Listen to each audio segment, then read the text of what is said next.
그때 그걸 했다면 지금 내 삶은 달라졌을까? 살면서 한 번은 이런 후회를 하게 됩니다. 나이가 들어갈수록 후회가 잦아지고 지금 내 상황이 어려울수록 고민이 깊어집니다. 왜 그때는 그런 선택을 했을까? 지금 아는 것을 그때도 알았더라면 더 나은 선택을 할 수 있었을 텐데라고 아쉬워합니다. 대다수의 직장인은 은퇴 후 삶을 걱정하면서도 준비는 차일피일 미룹니다. 아직 그래도 은퇴까지 남은 시간이 많다며 마치 남의 일처럼 강 건너 불구경하듯 하죠. 하지만 이런 분들이 아직 모르는 게 있습니다. 막상 은퇴가 임박해 발등에 불이 떨어지면 할 수 있는 일이 그리 많지 않다는 것입니다. 그러니 아직 손쓸 여력이 있을 때 일찌감치 시작해야 합니다. 실제로 제가 다니는 직장에서 먼저 은퇴한 상무님을 만나보니 더욱 더 공감이 가더라고요. 은퇴 후 만난 상무님은 전혀 다른 사람이었습니다. 얼굴에 근심이 가득하길래 걱정이 있으시냐고 물었더니 한숨을 쉬셨습니다. 그동안 매달 들어오는 월급이 너무나도 당연한 줄 알고 미리 은퇴 후를 준비하지 않았던 것이 너무나도 후회스럽고 하루하루가 막막하다고 말이죠. 그러면서 저에게 해주셨던 충고들을 바탕으로 저는 미리 은퇴 준비를 해보려고 합니다. 혹시 여러분도 늦었다고 생각되더라도 절대 포기하면 안 됩니다. 늦었다고 생각하는 건 나만 그런 것은 아니니까 크게 자책할 필요 없습니다. 그러면 은퇴자들이 미리 알았으면 좋았을 거라고 땅을 치고 후회하는 것들에 대해 이야기해 보겠습니다. 첫째, 개인연금에 더 많이 관심을 가지지 못한 것. 은퇴 후 당장 아쉬운 건 그동안 몰랐던 월급의 소중함입니다. 매달 받던 월급은 온데간데 없이 사라지고 그 자리를 연금이 대신하게 되죠. 하지만 아무리 준비를 잘하더라도 연금이 월급을 완벽하게 대체하지는 못합니다. 월급에 비해 연금이 턱없이 모자라기도 하고 월급이 사라지자마자 바로 연금을 받지 못하는 경우가 많기 때문이죠. 그래서 아무리 준비를 한다고 해도 연금에 아쉬운 점이 있을 수밖에 없습니다. 그 중에서도 놀라운 점은 퇴직자 500명을 대상으로 설문조사를 한 결과 무려 55%가 국민연금보다 개인연금에 대해 더 큰 아쉬움을 갖고 있었습니다. 직장 생활을 하는 대부분은 국민연금 보험료를 납부해서 노령연금 수급 자격을 갖췄을 텐데 당장 손에 쥔 것보다는 쥐지 못한 것에 대한 아쉬움이 남기 마련입니다. 실제로 정년을 앞둔 예비 은퇴자들과 노후 이야기해보면 연말정산 때 세액공제 혜택을 주는 연금저축과 개인형 퇴직연금에 가입하지 않은 것을 후회하는 선배님들이 많습니다. 일찌감치 연금저축과 개인형 퇴직연금에 가입했더라면 더도 덜도 말고 매년 세액공제 한도에 맞춰 꾸준히 저축했더라면 소득 공백도 메우고 부족한 생활비에 보탤 수도 있을 텐데 하고 말이죠. 개인연금에 대한 아쉬움이 큰 것은 노령연금만 갖고 노후 생활비를 충당하기 버겁기 때문일 것입니다. 국민연금연구원 조사에 따르면 부부가 노후 생활을 하려면 한 달에 최소 277만 원은 있어야 적정하다고 합니다. 하지만 이 수치는 전국 평균이라 만약 서울에서 거주하는 부부가 은퇴 생활을 하려면 한 달에 340만 원이 있어야 적정한 수준이라고 하는데요. 하지만 노령연금 수령액은 여기에 한참 못 미치죠. 올해 3월 기준으로 노령연금 수급자는 월 평균 62만 원의 연금을 받습니다. 가입 기간이 짧을수록 더욱 금액은 낮아집니다. 그래서 아무리 작은 돈이라고 생각되더라도 국민연금을 좀 더 받을 수 있게 신경 쓰지 못한 걸 후회하는 은퇴자도 상당히 많습니다. 너무 작은 돈이라고 생각하지 말고 부부가 함께 노령연금을 받을 수 있으면 상황은 훨씬 더 나을 것입니다. 요즘은 맞벌이가 대세지만 옛날에는 그렇지 않았습니다. 남편이 돈을 벌어오고 아내는 전업주부로 외벌이가 많았죠. 남편이 현역 때 혼자 벌면 은퇴하고 연금도 혼자 받을 가능성이 높습니다. 전업주부는 국민연금 의무가입 대상이 아니기 때문이죠. 하지만 젊어서는 국민연금 보험료를 안 내서 좋지만 나이 들어 노령연금을 못 받는 것이 아쉬운 때가 반드시 옵니다. 하지만 전업주부도 국민연금에 임의 가입을 해서 10년 이상 보험료를 납부하면 노령연금을 받을 수 있습니다. 출산이나 육아를 위해 직장을 그만둔 경우에는 경력 단절 기간에 납부하지 않은 보험료를 추후에 납부할 수도 있죠. 바로 이것을 놓치는 분들이 아주 많습니다. 외벌이라고 아무것도 할 수 없을 줄만 알았는데 실제로는 노령연금 맞벌이가 되는 겁니다. 백지장도 맞들면 낫다는 말처럼 부부가 함께 연금을 받으면 노후 생활비 마련이 훨씬 수월해집니다. 그러니 더 늦기 전에 두 분이 함께 준비하시기 바랍니다. 칠순거지가 되지 않기 위한 두 번째. 곡간자산과 우물자산을 구분해서 관리하라. 노후에 아무리 생활비를 아끼더라도 사람이 집에서 밥만 먹고 살 수는 없습니다. 외출도 해야 하고 외출을 하면 또 소비를 하게 됩니다.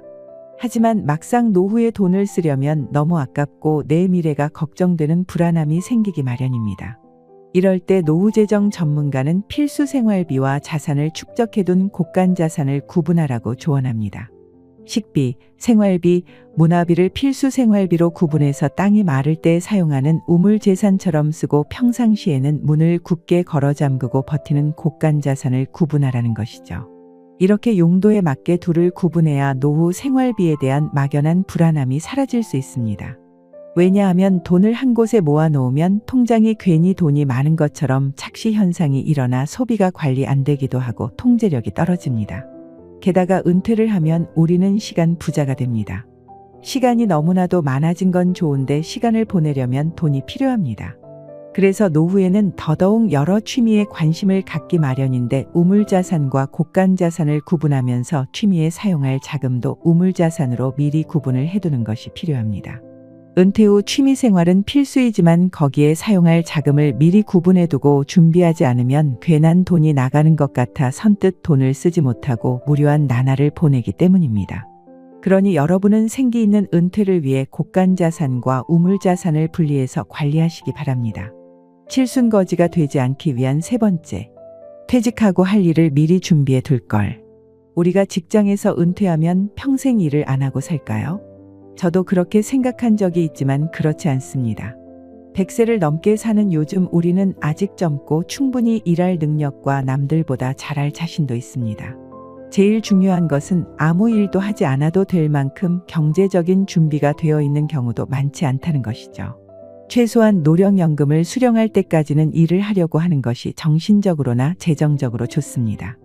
하지만 직장을 나와 은퇴 후 일자리를 찾으면 일자리가 마냥 기다리고 있지 않습니다. 재취업과 창업을 준비하려면 시간이 필요하기 때문입니다. 그래서 재직 중에 미리 준비를 시작하면 시간을 단축할 수도 있지만 은퇴 후 걱정만 하고 있는 사람들에게는 쉽지 않습니다. 새로운 일자리를 찾는 것보다 현재 일자리를 지키고 싶어하고 또 퇴직 후에도 금방 일자리를 찾을 수 있다고 생각하지만 결코 쉬운 일이 아닙니다. 그래서 많은 분들이 퇴직하고 나서 헐레벌떡 준비를 하는 거죠. 하지만 은퇴 후 일자리를 찾는 것은 생각보다 어렵고 시간이 걸립니다. 은퇴 전문가들은 퇴직자가 새 일자리를 찾기까지 평균 반년이 걸린다고 합니다. 짧은 기간 같지만 별다른 소득이 없는 퇴직자가 이 시간을 버텨내기란 쉽지 않습니다. 그래서 직장에 다닐 때 일찌감치 퇴직 후 일자리를 준비하지 않은 것을 후회하는 은퇴자가 많았습니다. 꼭 은퇴 후 재취업을 하라는 것은 아닙니다. 소일거리처럼 부업이라도 시작해 보시는 것이 좋습니다. 은퇴할 때까지 긴 시간을 헌신했고 고생하셨지만 앞으로도 우리의 인생은 너무나도 많이 남았고 소중한 시간들입니다. 은퇴 후를 생각하면 막막하고 막연하겠지만 미리미리 준비하셔서 여러분의 인생 후반전을 빛내시기 바랍니다. 오늘 영상이 여러분의 삶에 도움이 되길 바라며 구독과 좋아요 한 번씩 부탁드리겠습니다. 제가 다니는 직장에서 이유 없이 저를 오랫동안 미워하던 사람이 있었어요. 정말이지 참는 것도 한두 번이지 한동안 마음고생을 많이 했습니다. 그러다 최근 정약용 선생님의 말씀을 듣고 어떻게 대처해야 할지 알게 되었고 그 사람에게 이렇게 대처해서 그간의 마음고생을 덜었습니다. 인간관계로 스트레스 받는 분이 계시다면 오늘 선생님의 말씀이 큰 도움이 될 것입니다. 그럼 시작하겠습니다. 특별한 이유 없이 나에게 무례하게 대하는 사람이 있지 않은가? 다른 사람들 앞에서 나를 무시하는 것은 인생에서 잊지 못할 큰 모욕감을 준다. 그런데 그런 사람을 보고도 가만히 있을 것인가? 그 순간에는 평소 이성적인 사람조차 냉정함을 잃어버리기 쉽다. 누군가가 나를 무시하는 것은 나의 자존감을 깎아먹는 행위라 그 아픔은 아주 깊다. 그 사람을 향해 당장이라도 복수하고 싶은 마음이 가득할 것이다. 왜 그 마음을 모르겠는가? 나는 억울한 이유로 18년간 유배 생활을 했다. 연고도 없던 전라도 강진과 경상도에서 나의 인생을 보냈기에 그 억울함과 아픔을 잘 알고 있다. 하지만 누군가 내게 함부로 군다면 스스로를 돌아보라. 내가 행동하는 대로 남들은 나를 대하기 때문이다. 남들이 나를 업신여기는 이유는 내가 그들에게 만만하게 보였기 때문이다. 윗사람이 나를 능멸하거나 아랫사람이 무시하는 것도 마찬가지로 내가 그들에게 만만하게 보였기 때문이다. 사람 보는 눈이 결국 다 비슷하기에 한두 사람에게만 그렇게 보이는 것이 아니라 모두가 그렇게 생각할 것이다. 결국 나에게 무례한 사람을 차단할 수 있는 가장 쉬운 방법은 나에게 감히 남이 범접할 수 없는 당당한 기상을 세우는 것이다. 그래야 남들이 나를 얕보지 못할 것이다. 그런다고 하더라도 나에게 이유 없이 무례하게 구는 상대를 보면서 무심코라도 웃지 마라. 무례한 사람에게는 제대로 대응해야 다음번에 그런 일이 발생하지 않는다. 눈빛으로도 내 불쾌한 마음을 표출하라. 검은 머리 짐승에게 너무 쉽게 보이면 안 되기 때문이다. 그곳에 있는 사람들 역시 나를 만만하게 여기고 함부로 대하게 된다. 그러니 민망하다고 해서 무례한 태도를 보고 바보같이 웃지 말아라. 그렇다고 욕설을 하거나 분위기를 망칠 필요는 없다. 뚫어져라 노려보는 것으로도 만만하게 보이지 않는다. 또한 진부한 의견이라도 당당하게 말하라. 아무리 깊이 생각해도 결국 말하지 않으면 생각하지 않은 것과 같다. 소소하고 진부한 의견이라도 당당하게 말하면 훨씬 호감을 살 수 있다. 가슴을 펴고 당당하게 말하라. 무시당하지 않기 위해서 사람에게 의견을 전달할 때는 말끝을 흐리지 마라. 사람이 말끝을 흐리면 상대에게 자신감이 없다는 메시지를 준다. 말끝을 흐리는 것은 만만하게 보이는 지름길이다. 길게 주절주절 말하지 않고 하고 싶은 말만 명확하게 표현하는 것이 훨씬 당당하게 보일 수 있다. 내가 잘못한 것이 없는데 남들이 이러쿵저러쿵 한다고 안절부절해서는 안 되고, 내가 특별히 잘한 것이 없는데 남들이 칭찬한다고 우쭐거려도 안 된다. 어떤 말에도 남에게 휘둘리지 말고 홀로 굳건해져라. 남에게 휘둘리지 않는 인생을 살고 싶다면 무거운 사람이 되어라. 행동을 무겁게 하되 제대로 무거워지지 않으면 더욱 무겁게 해야 한다. 어떠한 일이 틀어진다면 스스로를 반성할 뿐 남을 탓하지 말고 내 스스로 떳떳하게 밀고 나가야 한다. 그런 사람에게 감히 누가 뭐라 할 수 있겠는가. 우물쭈물거리지 않고 의견을 굽히지 말고 밀고 나가라. 또한 나 자신을 업신여기지 마라. 내가 나를 두고 비난하고 업신여기면 그 모습은 분명 다른 사람에게까지 보인다. 내가 나를 사랑하지 않으면 누가 지지하고 사랑해 주겠는가. 내가 나를 사랑하고 믿지 않으면 분명 사람들은 나를 무시한다. 그러니 반성은 하되 절대로 자신을 깎아내리는 말을 스스로 하지 마라. 이는 남들에게 나를 만만하게 보이는 지름길이며 결코 바람직하지 않다. 겸손은 결코 무능함이나 자신을 낮추는 것이 아니라 오히려 나에 대한 존중의 표현이다. 우리는 굽히지 않으면서도 스스로의 가치와 품위를 지키려는 자존감을 갖춰야 한다. 자존감은 우리가 자신감을 가지고 세상에 맞설 수 있게 하는 출발점이다. 해보기도 전에 실패할 것을 염려하는 것은 스스로를 멸시하는 태도이며, 자존감이 있는 사람은 자신의 주장을 따르며 분수를 지키면서도 자신을 업신여기지 않는다. 명심하라. 우리는 자신을 비하하거나 값싼 존재로 만들어서는 안 된다. 오히려 스스로를 고귀하게 여기고 높은 가치를 부여해야 한다. 이렇게 함으로써 우리는 존중받는 삶으로 변화할 수 있다. 또한 경박한 태도를 버려야 한다. 일상에서 일어나는 작은 일에 일희일비하는 것은 선비의 태도가 아니다. 좋은 일이든 나쁜 일이든 모든 상황에는 일장일단이 있다. 그런데 사사건건 감정의 기복이 잦은 것은 내면의 수양이 부족하기 때문이다.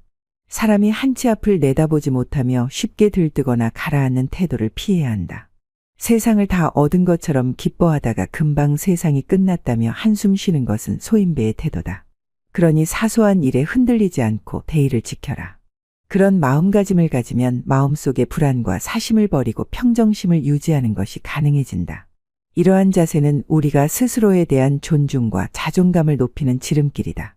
스스로를 존중하고 자신의 가치를 인식할 때 우리는 남에게도 존중받고 그 가치를 인정받을 수 있다. 우리의 내면이 강해질수록 외부의 영향에 흔들리지 않는 단단한 인격을 가질 수 있기 때문이다. 남이 나를 무시해서 기분 나쁘다고 하루를 망치는 것은 내 인생에 도움이 되지 않는다. 오히려 벌떡 일어나 툴툴 털고 일어날 줄 아는 여유와 대범함을 가져야 한다. 우리가 당당한 기상을 가지고 지위에 연연하지 않는 태도를 보이면 남들은 우리를 도발할 엄두조차 내지 못하게 된다. 남이 나에게 함부로 대한다면 오히려 이는 스스로를 돌아보는 시간이자 성장할 기회이다. 흔들림은 겉모습에만 있는 것이지 내면의 깊은 곳은 변함없이 고요하다. 이처럼 생각과 뜻이 크고 넓은 사람은 경박함에서 벗어날 수 있다. 항상 바른 자세를 유지하라. 바른 자세야말로 강력한 언어의 수단이다. 우리가 자세를 바르게 하면 말의 설득력이 높아지고 심리적으로도 자신감이 생긴다. 바른 자세만으로도 그 사람의 당당한 기상을 만들 수 있다. 자세가 바르면 인생도 밝아진다. 바른 자세로 앉을 때 내가 해야 하는 길이 보이고 막연한 두려움이 줄어든다. 허리를 바르게 세우고 앉으면 단전에서부터 정수리로 뜨거운 기운이 밀고 올라온다. 허리를 숙이거나 등을 기대면 기운은 다시 퍼져버린다. 움츠러들었거나 구부정하게 있다면 뭔가 제대로 흘러가고 있지 않다는 표시이다. 구부정한 태도는 사람들이 나를 만만하게 보는 여지를 만든다. 그러니 지금 당장 자세를 바로 해라. 가슴을 펴고 있는 것만으로도 판단이 맑아지게 된다. 지금 땅에 서서 있거든 수직으로 바로 서라. 서 있는 몸이 지면과 수직에서 벗어나는 것은 몸이 한쪽으로 기운다는 것이다. 그렇게 되면 내 몸에 긴장과 경직이 찾아온다. 항상 자세를 바로 하라. 힘든 일이 있거나 마음이 괴로울 때도 바른 자세로 이겨내라. 자세는 몸과 마음의 상태를 대변한다. 바른 자세와 당당한 태도로 하늘도 무서워할 호연지기를 길러라. 악행은 작더라도 저지르지 말고 선행은 작더라도 실행하라. 모든 일은 너그럽게 처리하면 나중에 복이 온다. 사람은 자고로 호연지기를 가져야 한다. 호연지기가 사라지면 그 사람의 인생은 그때부터 고난이 찾아온다. 군자는 마음에 부끄러운 일이 없고 거짓이 없을 때만 깃드는 거룩한 기운을 가지고 있다. 늘 떳떳한 마음을 가져라. 만약 당신이 일정한 직업이 없어도 변치 않는 마음을 가져라. 재산이 없어 가난하더라도 마음만은 절대로 가난해서 안 된다. 항상 떳떳하고 나의 가야 할 길을 찾고 그저 맡은 일에 충실한 것만으로도 근면의 시작이다. 그 근면함 속에서 싹트고 있는 삶의 든든한 뒷심이 나의 인생을 밝게 만든다. 진정한 어른이란 완성된 사람이 아니라 스스로 바른 사람이 되려고 최선을 다하는 것이다. 바른 길에서 벗어나지 않으려고 날마다 몸부림치는 일 자체가 성인군자라는 증거다. 어른스러움이란 나답게 사는 것이다. 세월을 거스르려 하지 않고 세월에 따라잡히지 않고 그저 그 나이에 맞게 사는 것이다. 어른으로 사는 것의 최소한의 조건은 부끄러움을 아는 것이다. 성인이란 끊임없이 스스로를 돌이켜 반성하며 나날이 향상되는 사람들이다. 광인이 제 자신의 재주만 믿고 남탓만 하며 투덜거리다가 제풀에 지쳐 주저앉아버리는 사람들이다. 마음의 귀를 기울일 줄 아는 사람이 부끄러움을 안다. 나의 모자란 점을 깨닫고 스스로 노력하는 것은 아무나 할 수 있는 일이 아니다. 혹시 그대가 보통보다 못한 사람이라는 생각이 든다면 전혀 그렇지 않다. 누구나 아는 가르침이라 그것을 실천하는 일은 보통 일이 아니다. 인간을 만드는 것은 태어나면서 얻은 기질이 아니라 살아가면서 만들어가는 태도다. 인생은 속도를 겨루는 시합이 아니다. 세월을 견디고 비바람을 이겨내야 나이테가 쌓이니 절대로 조급해하지 말라. 항상 의연하고 당당한 호연지기를 기른다면 이 세상 누구도 나를 만만하게 보지 못한다. 모두가 나에게 무례하게 굴지 못하고 대접받는 삶을 살기 위한 길은 나의 내면에서부터 시작된다는 것을 절대 잊지 마라. 오늘은 정약용 선생님의 말씀을 바탕으로 무례한 사람을 제압하는 방법에 대해 알아봤습니다. 많은 사람들이 살아가면서 인간관계가 제일 어렵다고 합니다. 하지만 우리의 내면을 단단하게 만든다면 해내지 못할 일은 없습니다. 앞으로 인간관계 및 우리 삶에 대한 지혜를 얻고 싶다면 구독과 좋아요 부탁드립니다. 귀한 시간 내어 시청해 주셔서 정말로 감사드립니다.